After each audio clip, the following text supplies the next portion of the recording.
In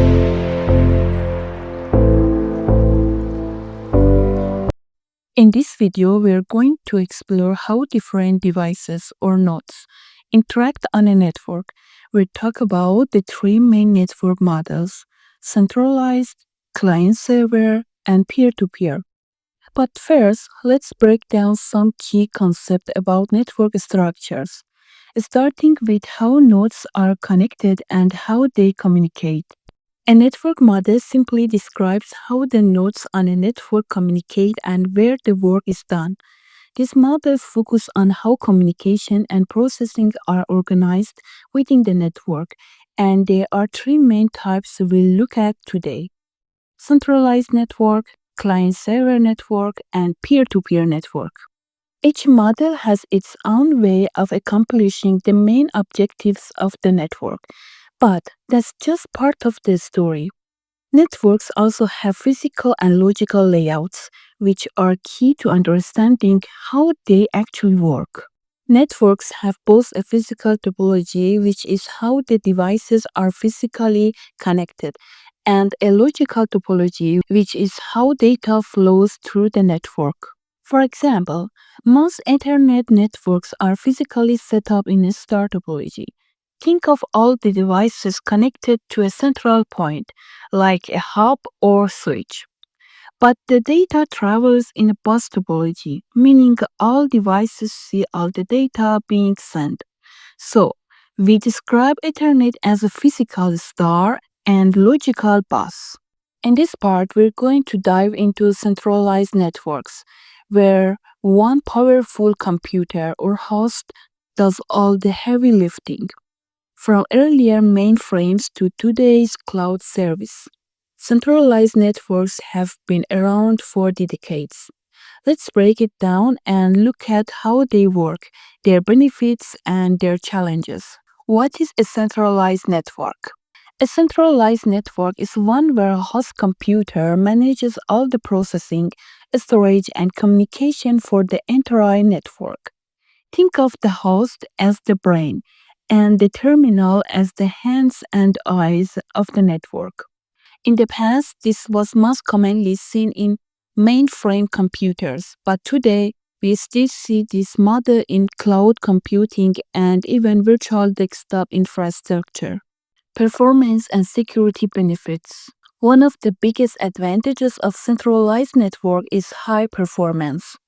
All the data, processing, and storage are handled by the powerful central host, making the network run smoothly. Plus, since everything is controlled from a central point, network management and security are easier to handle. It's like having a manager overseeing everything to make sure things stay secure and organized. The first computer networks. The first computer networks were centralized. Back in the day, all computers were huge and expensive. People used terminals to connect to a central host. This allowed many users to share one powerful computer. Even though it's old school, this setup is still used today in some terrain environment, but it's not just for legacy systems or old mainframes anymore. Virtual desktop infrastructure. Another modern take on centralized network is virtual desktop infrastructure, VDI. In a VDI setup, employees don't have physical computers at their desktops. Instead, they use terminals to access virtual desktops hosted on a central server. This allows companies to save money by using one powerful server to host the desktops of many employees. For example, if the terminal at someone's desktop fails, they can simply move to another terminal and pick up right where they left off. The modern centralized network. Today, cloud computing works in a similar way. The cloud is like a giant centralized network where vast amounts of storage and processing power are handled by cloud providers. You access this power through your browser or apps. For example, when you check your Gmail or log into iCloud, you're using a cloud based, centralized network. The single point of failure. Here's the downside. Centralized network rely heavily on one main component, whether that's a server, a mainframe, or the cloud. If something goes wrong with the host or the network, it can bring the entire system down. This is called a single point of failure, where the failure of one device can disrupt everything. So, centralized network offers simplicity in management and enhanced security, but they also come with a significant risk. If the host or network fails, everyone's affected. It's a trade off between control and vulnerability. To recap, a centralized network gives you high performance, easier management, and better security. But it also comes with the risk of a single point of failure, whether it's old mainframes or today cloud based systems. The idea is the same. One powerful system manages everything. Do you think centralized networks are worth the risk? Let me know in the comments. In this part, we're going to explore the client-server network model, the foundation of how many networks, including the internet, operate. This model separates role into two main categories: clients, which request services, and servers, which provide them. Let's break down how this works and why it's so important for network management and security. What is a client server network? A client server network is a setup where servers provide resources and services to clients. The servers handle more complex tasks like storing data or processing requests, while the clients perform basic tasks like browsing, checking email, or running applications. Importantly, both clients and server have their own local processors and storage, making them more efficient than older, fully centralized models. How processing works in a client-server setup. One of the key advantages of a client-server network is that it allows for efficient distribution of tasks. Simple tasks can be handled by the clients, which helps keep costs down and reduces the strain on servers. More resource-intensive tasks like running database or processing large amount of data are handled by the server. This means servers don't need to be as powerful or expensive as they would be in a fully centralized system, and the client devices don't need to be as powerful either. Central authentication in client-server networks. Another important feature in client-server networks is central authentication. In many networks, there's a dedicated server responsible for verifying user identities. This server hosts a database of username and passwords. When a user tries to log into a client device, the client sends their credentials to the server. The server then verifies the user identity, ensuring they have the right permissions to access the system. Fault tolerance in client-server networks. Fault tolerance is another major benefit of client-server networks.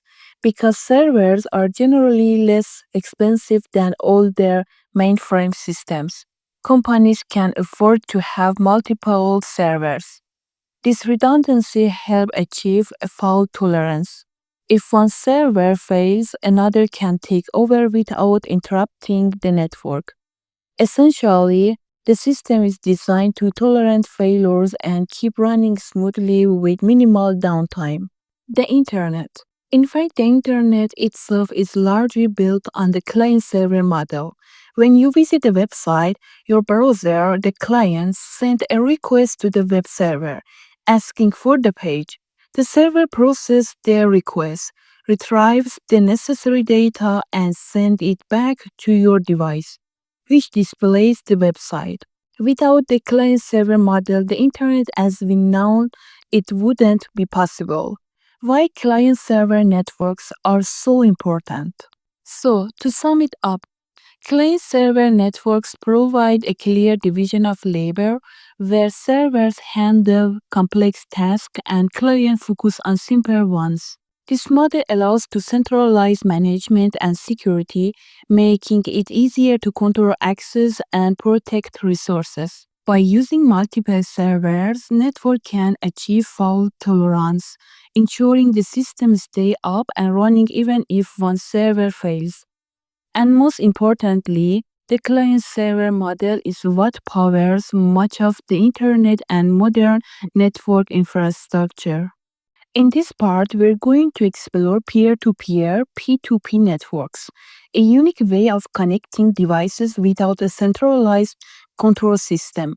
This model is great for small networks but comes with its own set of challenges. We'll also dive into the concept of distributed computing, which takes the idea of P2P networks to the next level. So let's break it all down. What is a peer-to-peer network? A peer-to-peer network is different from client-server networks. In a P2P network, all devices are equal. Each device or peer can both share and consume resources. There's no central server. Each computer in the network has the same level of control and responsibility. This means that users can directly share files, printers, or other resources between devices, with each computer handling its own authentication and user management. P2P network in a home setup. Let's say you set up a peer-to-peer network in your home. You're working on your laptop and want to print a document on a printer connected to your desktop in the study. If both computers have the same username and password, you can print with no issues. But if the credentials don't match, you'll need to log in on the desktop before you can print. This can get complicated if you have many devices or users, as each device needs to recognize the same username and password. Why P2P networks are best for small-scale use? Peer-to-peer networks are simple and cost-effective, making them perfect for small networks. In fact, they're often called workgroups in small businesses or SOHO networks, small office home office setups. But as the network grows, managing username and password across multiple devices can become a hassle. So, while P2P networks work well for small teams or home users, they aren't as practical for large networks. Going beyond P2P. Now, let's take the concept of P2P networks one step further and look at distributing computing. This is where multiple smaller devices owned by different people work together to perform tasks that would usually require a large, expensive computer. Distributed computing allows us to take advantages of resources from many inexpensive devices to slow complex problems. For example, Bitcoin and blockchain. Great example of distributed computing is Bitcoin. Bitcoin relies on a decentralized network where participants, also known as miners, are separated out globally. Instead of using a central bank, Bitcoin uses blockchain technology to record transactions. Every device in the network has a copy of the public ledger, making it nearly impossible to alter or falsify transactions. This is what makes Bitcoin such a revolutionary alternative to traditional currency systems. Challenges of peer-to-peer networks. While peer-to-peer networks are great for small, simple setups, they can become a challenge as the number of devices grows. Each new device needs its own credentials, and managing all those users can get complicated. It's also harder to enforce security since each peer is responsible for its own security measures. As the network scales, the benefit of a client-server or distributed computing model often outweigh those of P2P. So, here's what we covered. Peer-to-peer networks allow all devices to share resources equally, making them great for small networks. However, managing user traditional across many devices can get difficult.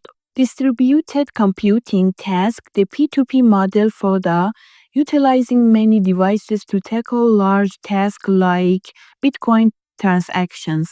As networks grow, distributed computing becomes more efficient and reliable for larger, more complex tasks. How have you used peer-to-peer networks or distributed computing?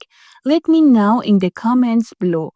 And if you found this video helpful, don't forget to like, subscribe, and click the bell icon for more networking insights.